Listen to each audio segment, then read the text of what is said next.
Good evening, my friends. Sartre said that Marxism is the unsurpassable horizon of our time. It's a phrase that has sparked a lot of debate and has been interpreted in various ways, but everyone pretty much agrees that it's not possible to analyze the era we're living in today, without resorting to tools that are found in theory, in Marxist analyses. What's terrible, I'd like to tell you, is that you'll find millionaires, billionaires who have original copies of Karl Marx's books, from Capital to Critique of Political Economy.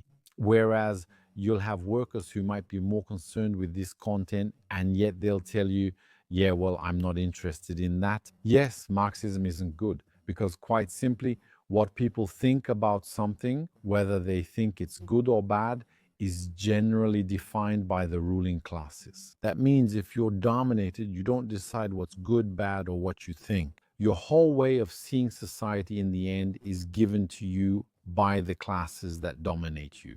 It's those classes that put things in your head, and you can imagine that they're not going to put things in your best interest. So today, I like to think about the reason that drives Germany to sabotage itself. Germany, known as the locomotive of the European Union, has decided to dismantle its nuclear fleet. Merz, the last chancellor, had promised during the elections, during the campaign, that he would probably reconsider the issue once he came to power. The demolitions and concrete pouring continue.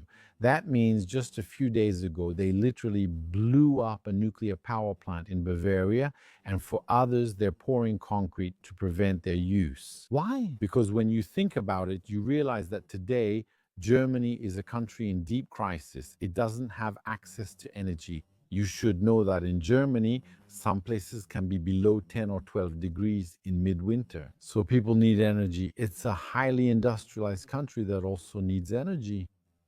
And then we're kind of telling ourselves we only have that. There will come a time, a situation of such an acute energy crisis, that the Germans will want to restart the nuclear power plants.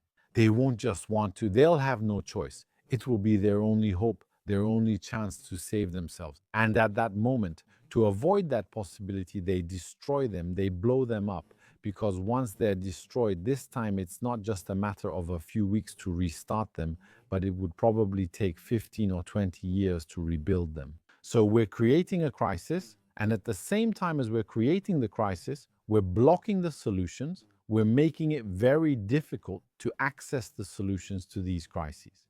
Crises are a defining feature of our time and are growing more serious, but those who cause them will block the possible solutions. It's like, for example, in the United Kingdom, where they took gas fields and then they poured concrete mixers inside. They concreted them. So we're pretty much following the same logic as Germany. So today I'd like to read a document, just a short passage, not very long. It might take us 2 minutes, and we'll analyze it together to understand a little bit from a Marxist perspective what's going on, because it's an interesting analysis framework. So I'm going to take one of the texts, or rather the most influential text, the most influential political pamphlet of the last 250 years. So where does it come from? Was it written roughly in the last 200 years? Off the top of my head, I think we're talking about 1830 or 1840. I'd bet my money on that period. There, okay, so this is the Communist Manifesto, written by Karl Marx and his associate Friedrich Engels. So I'll just take a small part and we'll try to understand the prophetic significance of this text with that. That's why Marx's writings are so influential. It's because of their prophetic significance, because he had broken down mechanisms related to the functioning of capitalist society, which he could read like an open book. And so he described it. He described it not only with vitriol, but he also predicted the direction it was going to take. So there you have it.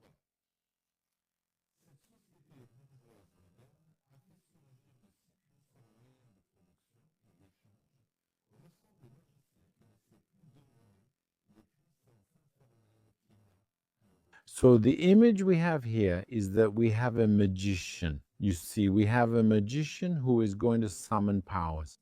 And then he's overwhelmed. He doesn't know how to banish them. So, what are the powers that are being summoned? Of production and exchange? All right. He talks about the bourgeoisie very often. It's a word that will come up again and again in the text. And it needs to be defined because bourgeoisie has many definitions in the dictionary, but here it uses the Marxist meaning. It's this social class that owns the means of production, that has the monopoly or almost monopoly over the means of production and subsistence. And what about everyone else? All the others have to work for that class if they want to survive. They have to sell their labor to that class under the conditions that class is willing to impose on them. So that class, if you will, is the power of money, literally, and the rest of society is on its knees before that class. Survival depends on working. That's the only way. In any case, that's how it appears, but there are actually other ways to get by. Just mention the commercial crises, which by their periodic return increasingly call into question the existence of bourgeois society. So what's funny is that at the time he wrote this text, what do we have? Just mention the commercial crises, which by their periodic return. Well, we had the big dot-com bubble, then we had the 2008 crisis, and then we had something more recent. Today we have an economic collapse with runaway inflation in the United Kingdom, and the media have found inflation of 236% on certain products. Thousands are losing their jobs while others live in uncertainty. You see? And so there are periodic crises. What you need to know is that the capitalist system is built on periodic crises. Periodic crises are inherent to the capitalist system. You shouldn't see them as a mishap, as an anomaly. It's as if it was planned from the start. Since the beginning of this system, crises have been built into it. And we've seen them for centuries. They were described in the early 1800s by Karl Marx, you see, and we still see them today. And they will be seen by the last person who witnesses the collapse of this system until the very end, until its last breath. This system will make the world go through cyclical crises. And what's terrible is that you, for example, will have a contract with your family, a moral contract. When you have children, you have a wife, all that, what is it? Your contract is a permanent contract, an open-ended contract, but at the same time, at your job, you have a fixed term contract or a permanent contract, put you on an ejection seat. And the problem is that today, there's an acceleration of cycles, and these are cycles deliberately created by the forces of money, which make us feel like we're doing a rodeo economically. So not very regularly, getting thrown off again. And now it's something that concerns more and more people. It means that sometimes we have years of apparent stability, and then people start to lose interest in economic matters because it doesn't affect them. Except that today it's starting to become as obvious as the nose on your face. It's really starting to become unavoidable because even those still suffer in their own flesh because they are involved in another way. So each crisis regularly destroys not only a mass of products already created, but also a large part of the productive forces itself. Germany, which is blowing up its productive forces. The productive forces, for example, in today's case, are the nuclear power plants. So we have productive forces that are being destroyed regularly. Also, in past wars, we pushed this logic to the extreme. Look at the First and Second World Wars, basically. Basically, the goal was to destroy the means of production and then rebuild it. That's part of the capitalist system. It's normal and necessary because it often goes through repeated crises. The only thing that sometimes changes the course a little is war. So an epidemic which at any other time would have seemed like a paradox. It strikes society, the epidemic of overproduction, because what you need to know is that with the mechanization of the division of labor, all that, we've managed to increase production capacity. Now, this is a problem for the forces of money because, let me give you an example. I remember I was a child. There was a scandal in Algeria because it was discovered that some fishermen, they were throwing fish overboard, or when there was too much, when there was overproduction. To control prices, the bosses asked the workers to throw the fish part of it overboard, to reduce it, because the market is based on supply and demand. So at some point, they want to reduce the supply when there is overproduction. Except that it's something quite unusual because it didn't exist before. Humans never faced overproduction for millions of years. Yes, there could exceptionally or occasionally be, for example, a good year, a very good year, when the orchards blossomed or the wheat grew more than usual. That sometimes happened, but it wasn't what he calls an epidemic of overproduction. Generally, if they had 1 or 2 good years in a row, they could then go through 7 bad years. Plagues like the plagues of Egypt with droughts, diseases, famines, all of that. The epidemic of overproduction was a characteristic marker of our era. But it's a problem for the forces of money. They have to find a way to manage that. For example, if you have an overproduction of electricity, you have electricity that's overproduced, what should you do? You have to destroy it. We're going to blow up the nuclear power plant. We'll talk about it more. Society suddenly finds itself thrown back into a state of barbarism. It's as if a famine or a war of extermination cuts off all its means of subsistence. Industry and commerce seem to be annihilated. So we still have this logic. You see that society is falling back into barbarism. When you have people sleeping on the street, homeless people, when you have people going to work with a knot in their stomach, when you have, for example, in Canada or the United States, there are many ads that say, doom is recurring. You have instant message. This company, which is used to validating a company,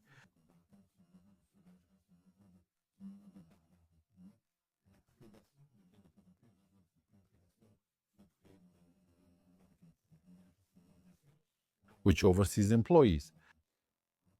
Crisis, we create a housing crisis. For example, in the United States, you have housing with dynamic pricing, usually owned by large capitalist groups who buy up all the housing. They come into a region, they buy everything at an extremely high price, so they push up the real estate value, but they have money. It's not a problem for them. They also have powerful banks behind them, so people can't afford to buy at those prices. So they can't own the roof over their heads, but they're forced to rent it at those big capitalists. In return, algorithms will be unleashed on them. So the rent pricing is algorithmic, designed to extract the maximum value from them. So that means all the tenants will be put in competition with each other, and we will try to gather as much information as possible about them to try to squeeze out the maximum. In a logic of extraction, I have to tell you about it, but extraction of value in the extraction economy, there is an extremely precise definition in Marx. We won't discuss it today since it's a big topic, but we should talk about it later. And why? And because society has too many civilizations, too many means of subsistence, too many industries, too much commerce. The bourgeois system has become too narrow to contain the wealth created endlessly. So, we have the capitalistic system. It creates wealth, but be careful, it doesn't create it in a context of generosity. It doesn't create it to be nice, to redistribute it and all that. No, it creates it and it has to control it. If a wealth can't be controlled because suddenly it goes beyond the framework in which it was created and it doesn't directly benefit the ruling class, then what are we going to do? We're going to destroy it, you see? When we build nuclear power plants, that's not the original reason we built them. It wasn't to provide Germans or French people with cheap, inexpensive electricity, allowing them to make more money by having low or symbolic electricity bills, and then being able to do something else with the rest of their money. That wasn't the goal, you see? When we created these means of electricity production, it was to benefit the ruling classes, who at the time were the industrial classes. So we built nuclear power plants for them, at their request and for them. But today, now that they don't need them, because today these power plants have become, I'll explain to you in a second why, they've become uninteresting. For this cast, what will we do? Destroy them, concrete them over, or blow them up? Then most people's bills skyrocket, which proves my point, which proves that nuclear power plants were never originally built to provide cheap electricity for the majority. Germany is shutting down its nuclear plants while France hasn't yet, only closing one for ideological reasons, Fessenheim. But at the same time, when you look at France, you'll see that the bills are artificially inflated because they're indexed to the price of gas. So we're going to index the price of electricity, which is a product we produce domestically, to the price of a product we don't have that we import. In a fluctuating market, we'll create an artificial fluctuation. That's crucial. How does the bourgeoisie resolve these crises? On one hand, by the forced destruction of a mass of productive forces, and on the other, by conquering new markets and further exploiting the old ones. What does this lead to? To preparing even more general and formidable crises and to diminishing the means of preventing them. So you see the idea. The idea is that when you take a nuclear power plant, it will provide stable electricity, predictable, constant, inexpensive. How do you speculate on that? You can't speculate on something like that, because to speculate, what do you need? All the speculators will tell you that. If you go to your first stock market class to speculate, you'll only look at assets that are stable. If you take a stock that has barely moved over the last 5 years, it's useless. It's useless in a speculative context. What you need is variation. You need to create scarcity to create crisis. You need things that fluctuate. But today, nuclear power plants are the opposite of all that. We need to take them off the grid. Why? Because we need to move towards capitalism, says Vert.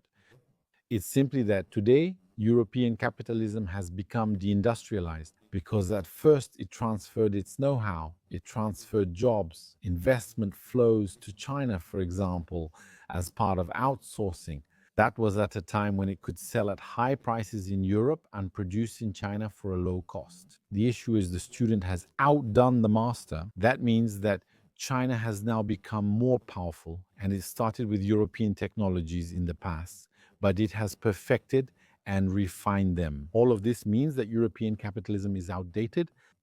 It can't compete with China anymore, you see? So, for example, China at first, the cars. I remember Chinese cars. 15 years ago, they sent sanguignons. We had sanguignons in Algeria. If you leave it under the sun a little too long, it starts to warp, the sanguignone. If you brake hard, the headlights will pop out of the extension and roll ahead. If you try to pull up the handbrake, it basically comes off in your hand. To open the windows, you turn it once or twice, and then you'll end up with the handle in your hand. So you see, those were crappy cars. Today, you have BYD, and we don't know what you'll have in 5 years, what you'll have in 10 years, you see? The students surpassed, the masters see. And today, European capitalism is reinventing itself. Reinventing itself how? It is destroying the old means of production already. Those need to be wiped out. They need to be destroyed. After that, what needs to be done is to reinvent itself as green capitalism. That means expressing scarcity, saying, well, there you go, there is scarcity. Ecology is calling us today, so we're going to let go of a number of beliefs that are held with a lot of fervor. We're in religion. From a Marxist perspective, we're serving a new opium to the people. We're serving an opium so that we can exploit them. And from there, what the ruling class wants, or what Marx would call the bourgeoisie, or what we would call the dominant force, is money. Today, the green ones in Europe, they no longer want to live from industry because they've lost industrialization. The battle is over. They don't even hope to get that back. If you look at the Germans, you have Audi, which is about to go bankrupt. Volkswagen is about to go bankrupt. They're missing, I think, 11 billion, and we don't know where they're going to find that money. Porsche lost 96.5% or more of its profit in a single quarter. I'm going to say you have a very brutal collapse, because on the industrial level, when you have a collapse of 96% or something like that, it's no longer just a seasonal variation. It's not like, oh yeah, we're having a bad year. No, you're in a state of hidden bankruptcy. You're in toxic asthma, you see. So they don't think anymore. They don't see how they could get out of it, how they could start something else. So today, European capitalism wants to become the capitalism of regulation, wants to become what they call green capitalism. I regulate, I control, I get subsidies, you see. So we're completely moving out of that area. And when it comes to the field of production, and when the The forces of money today in Europe tell you that they want to save the climate. It's not about saving the climate at all. It's not about saving the earth. It's not about saving the environment. The only thing they want to save is their constant domination, simply put, over the means of production. That's why they're capable of destroying a means of production they didn't really control, like, for example, nuclear power, to now try to bring you onto the field of wind power, to bring you onto the field of solar panels that today cover farmland, to bring you onto the field of coal. Germany today is a country that runs on coal, gas that we bring from the United States across the Atlantic, isn't that right? But you see right away, there's a way, you see there's a market, there's a way to make money. With the energy crisis, with fluctuations in energy prices, if you look at the United Kingdom today, I saw an article that said even if the price of energy dropped to zero, if energy was zero, British people's bills would still go up. Why? Because there are so many green taxes, there are so many mandatory charges. In the Marxist plan, the state is not there to serve you. The state is a committee that's there to manage the affairs of the ruling classes. So the state, once captured, well, it's not exactly taken over by the ruling classes. It's in a capitalistic system. By its very nature, it serves the ruling classes. In the United Kingdom, for example, we have a scandal, a judgment after judgment. I have Rainer here. Isn't it the Chancellor who controls the finances? Well, what is she? Huh? She's involved in a scandal because she created laws to force people who rent out their houses, to force them to get permits and all that. In the end, she was caught renting a place without a permit. Why? Because she thinks the law doesn't apply to her, because the laws are not something she recognizes. Normally, in a truly democratic system, it should be the expression of the people's will. It should be the expression and legitimized by the people's will. That means if there is a law, it's because the people want it, the people wish for it. In reality, if you consider this during your life in Europe, your age doesn't matter whether you're 18 or 80. You can't tell me today, when was the last law in Europe that truly came from the people? When did you feel that it was the expression of your will or the will of your forefathers? Have you ever felt that a law was actually requested by those around you, your family, friends, or social network? No, that doesn't exist. Laws always come from the ruling classes, so they are put in place by the state, which is the committee that serves the ruling classes, and they're imposed on you from the top down, you see? So you can clearly see there's this system. You can clearly see there's this system of LE. It creates laws, and then you have to obey the laws. Actually, in reality, it's not that you don't obey the law, you obey the word or the will of the ruling classes. As someone who is dominated, you don't take part in defining any laws, right? So I was saying that these forces of money today, what they do is use the state as a means of extraction. Why? Because the state has the ability to extract money from citizens. That means that already when you work, a good part of the value of your work will be extracted. The fruit of your labor is already largely taken by your employer, even before you start. He takes most of it or just gives you crumbs.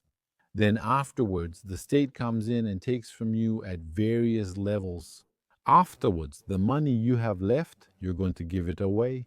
Already, when you have money, you're already surrounded by the forces of money. You have to pay for this, that, and that. And then in the end, you have nothing left. So in a way, you just become a conveyor belt. You just become the one who temporarily receives the money to redistribute it upwards again. And with the subsidy system, what happens is that the state takes money by force from people like you. It can send police, bailiffs, seize your accounts, and use public force. You can't refuse, even if you say you don't want to participate. It writes checks and gives them to people with money. To the forces, for example, who are turning farmland into useless solar panel fields and then turning them into sources of income. See, that's the idea, making this a source of income. And the problem is that anyone who supports this kind of thing or who isn't open to this kind of criticism ultimately supports their own impoverishment, supports the impoverishment of their country. That's someone who's willing to deprive their children of the essentials, of food, of doctors, of glasses, to fund the trivial, to fund a yacht, to fund vintage bottles of champagne, to fund custom-made shoes for the ruling class. You see, that's it. The idea is that there have to be masses and masses of us depriving ourselves of the essentials so we can fund their trivialities. That's why I left that system. Because in reality, when you look at it, I mentioned it briefly at the beginning when I told you there are other methods. When I defined at the start, at the beginning of the video, I defined the class, I defined the bourgeoisie. I wasn't the one who defined it, it was Karl Marx who defined it. The bourgeoisie is that class or caste that owns or has the monopoly on the means of production and the means of subsistence. And we are forced to work for them. Thank you. What are entrepreneurs doing today? You have plenty of entrepreneurs who are, I hear them talk. Yesterday, I was actually having lunch with some entrepreneurs. There are many here in Mauritius and some in Dubai. I sometimes meet and talk with them. And when you hear them talk, they're Marxists at heart. Even if they're not all aware of it, they've come to it through personal reflection and personal life experience. When you hear them talk, you can pinpoint exactly which page of the book Capital they're referring to, because they chose to leave the system. They realize that the system is robbing them, that it's capturing the value of their work and what they want. They say to themselves, I'm an entrepreneur, I'm going to work for myself. I want to keep the fruits of my labor. I don't want to share it with the state. I don't want the state to take it from me and go waste it, go give it to its friends. I want to work in a small community. I want to share with other entrepreneurs who have the same values as me and find a way to help each other. All of that? I mean, I'm sorry, we're clearly not even, we're beyond even capital.